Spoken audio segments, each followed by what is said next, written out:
In a quaint countryside village, there lived an elderly man named Hiroshi, a wise and peaceful soul who had spent most of his life studying the ways of Zen.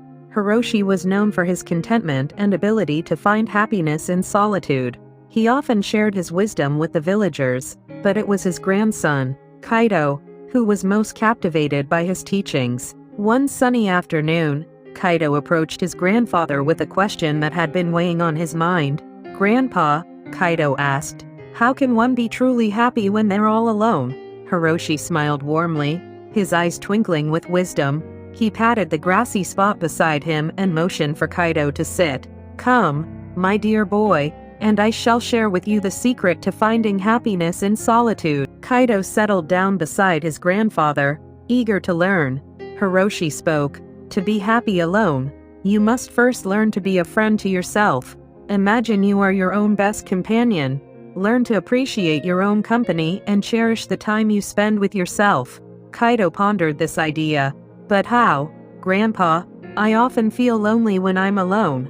Hiroshi nodded knowingly. "Loneliness is a feeling, Kaido, and like all feelings, it comes and goes. To find happiness in solitude, you must acknowledge your emotions, but not let them define you. Instead, focus on self-discovery and self-acceptance." Over the following weeks, Hiroshi guided Kaido in the art of mindfulness and self-reflection.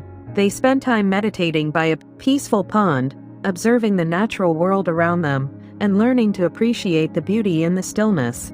Hiroshi also encouraged Kaido to explore his interests and passions. The old man had always been fond of calligraphy, and he shared his love for this ancient art form with his grandson.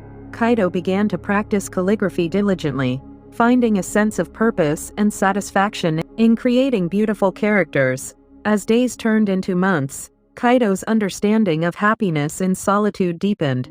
He realized that he could be content, even joyful, in his own company. The feelings of loneliness no longer haunted him as they once did.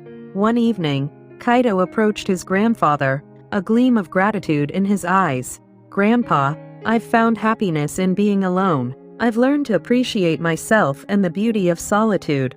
Hiroshi's eyes twinkled with pride. "You have indeed, my dear Kaido.